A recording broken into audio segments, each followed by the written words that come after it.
This is Andrew Stotz of A. Stotz Investment Research to present some of our recent academic-style research. The title of this is, Does High Risk Mean High Return? Let's talk about beta. Remember that it's calculated by regression. It indicates how much the return of the market and the stock move together. In one of the most used models, the CAP, Capital Asset Pricing Model, beta is a measurement of risk. In theory, the higher the risks, the higher the expected rate of return. Let's review. A beta greater than 1 means that the stock moves in the same direction as the market, but more extremely. A beta of 1 means that a stock moves in line with the market, and a beta greater than 0 but less than 1 means that the stock moves in the same direction as the market but less. Of course, a beta of 0 means it's uncorrelated to the market, and a beta of less than 0 means it moves opposite direction of the market, which is very, very rare. So our academic style research format starts with a question where we ask a research question, then we summarize previous research, then we formulate a hypothesis to test. After that, we select relevant data set, remove errors and outliers, and we formulate a methodology to test the hypothesis. From that, we present and analyze the result, and finally, we advise how to apply this result to improve investment decisions. So, does high risk mean high return? That's the title of this research. The question is, will high beta stocks yield a higher return than low beta stocks? Also, what happens to beta over time? Are high or low betas sustained? If an analyst was to say, this stock has a beta 2, and that's what I'm going to plug in to that CAPM model, does that make sense? So now let's review some of the prior research. This research came out in 2000 by Fletcher, and it's high beta stocks yield high returns in up markets. What did they do? Fletcher looked at monthly international stock returns of MSCI equity index of 18 developed markets between 1970 and 1998. It showed a significant positive relationship between beta and return in up markets and a significant negative relationship in down markets. This was not the case in January, when there was a significant positive relationship in up markets, but no relationship in down market months. So the conclusion was that high beta stocks yielded high returns in up markets, and high beta stocks performed worse in down markets. Makes sense. The next research on this came in 2003. We say beta works better when calculated over longer time periods. So this research used daily returns for all stocks listed in the S&P 500 index between 1973 and 2000. From that, they constructed equally weighted portfolios each year.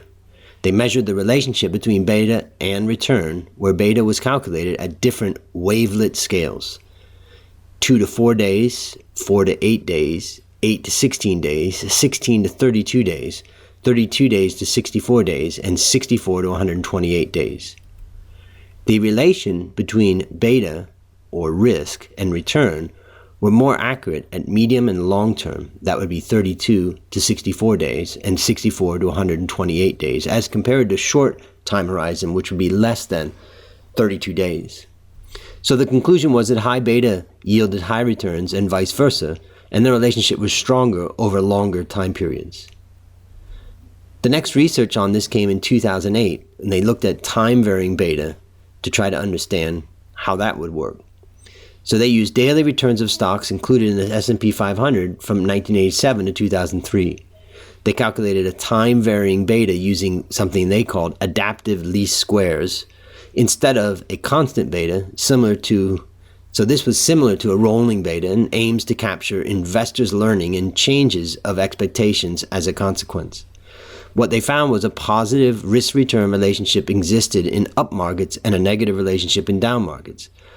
A time-varying beta gave a more accurate estimate of the per unit risk per price compared to constant beta.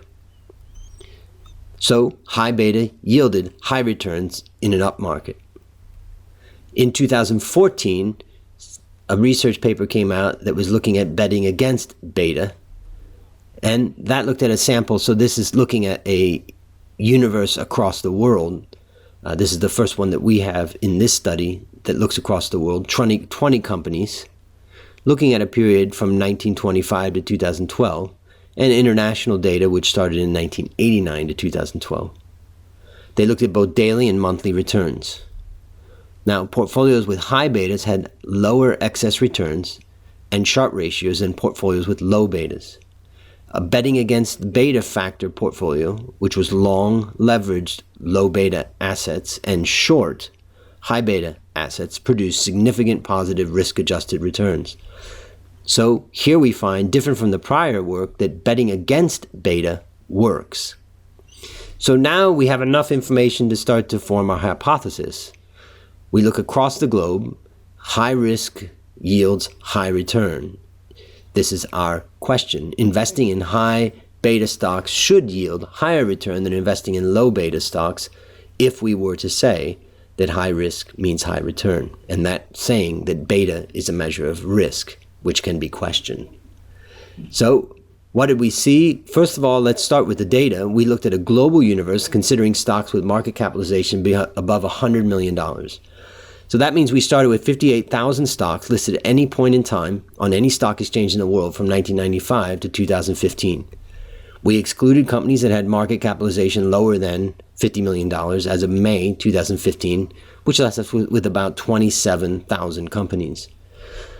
We also excluded 30% of the companies with the smallest market capitalizations each year from 1995 to 2015. The minimum market cap included in any year ranged from about 29 million to 169 million on average. The minimum market cap included over the 25 years was 96 million US dollars. So the method that we use, we calculated beta for each stock each year. We use weekly returns. At the end of each year, we calculated the beta of each stock relative to its local market index for that year. Beta is the slope of the coefficient of the regression in the CAPM model, as we see here. Now, to eliminate outliers, data errors, and negative beta stocks, we excluded stocks that had a beta less than or equal to 0 or greater than 2.5 times, as stocks with a beta of 0 or less were likely to be in error, inactive, or illiquid stocks. This excluded, on average, about 3.5% of the universe per year. Next, we adjusted for outliers by cutting stocks that returned more than 500% or lost more than 80% in any one year. On average, this excluded about 0.7% of the universe each year. The objective of this was to get rid of errors in data and other very extreme outcomes that would not represent the average. So we ended up with, on average, about 10,000 companies per year. So let's move on to the method and say we then grouped the stocks in deciles from lowest to highest beta and constructed 10 portfolios, one from each decile. We held each portfolio for 1 year, re-ranked betas, and reformed new deciles at the end of that year, and repeated this from December 1995 to December 2014. We then calculated a 20-year market cap weighted return and standard deviation for each decile portfolio. From that, we found that investing in the 3 lowest beta deciles generated the highest return. We can see the 3 bars to the left, and we can see that the highest betas group, highest beta decile, had an average beta of 1.79 and had an average annualized return of only 5.3. So one of the most definitive things we can see from this when we look at risk-adjusted return, when we look at annualized return, is that high beta does not equal high return. Now, if we look at this on a risk-adjusted basis, where we're looking at the level of return relative to the risk that you're bearing, we can see a much more clear relationship. In fact, what we can see is that extreme betas, whether that's anything, let's say, from 0 to 0.5, tended to have a very high risk-adjusted return, and extremely high betas, particularly 1.15 or 1.35 and above, tended to have a much lower risk-adjusted return. Now, if we were to look at extreme data, so what we're looking at here is the most extreme decile, the lowest beta decile, and the highest beta decile. That's not necessarily a good strategy. We can see that beta of less than 0.15 rarely beats the market. So going for the most extremely negative or lowest beta does not produce great performance, and going for the most extremely high beta, we can see produces underperformance relative to the benchmark.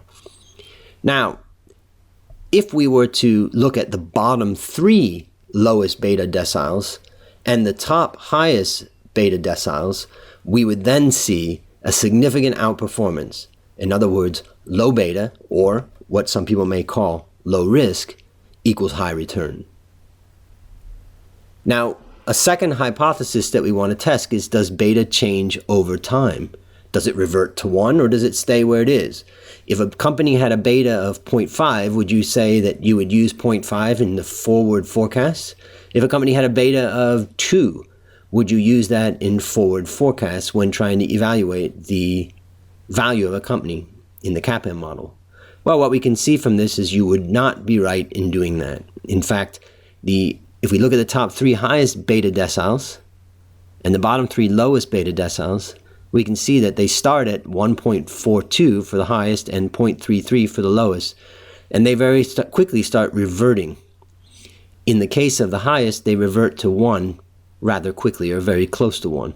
In the case of the lowest, they have a quick reversion, but then a very slow reversion that never gets to the 1. So, particularly in the case of high beta stocks, you definitely would not want to use whatever beta there is today for forward forecasting. So now let's review the actions. First, investing in low beta stocks generates high returns, and it becomes more significant when it's adjusted for risk. To make it more clear, investing in the 3 deciles with the lowest average betas, that's between 0.1 and 0.5, significantly beats the market. Investing in the 3 deciles with the highest betas on average, what we're talking about betas above 1.25, significantly underperformed. So what does this tell us? High risk does not equal high return. Now, of course, that is assuming that beta is a measure of risk, and in the CAPM model, it is the only measure of risk. We also learned that high beta stocks revert to about 1.1, while low beta stocks tend to revert to about 0.7. So that wraps up this research. We want you to become a better investor from it. Know it first, get access to additional researches and articles, get your free membership and a newsletter. Just go to babinow.com/join. And here is a list of the research that we referenced in this post.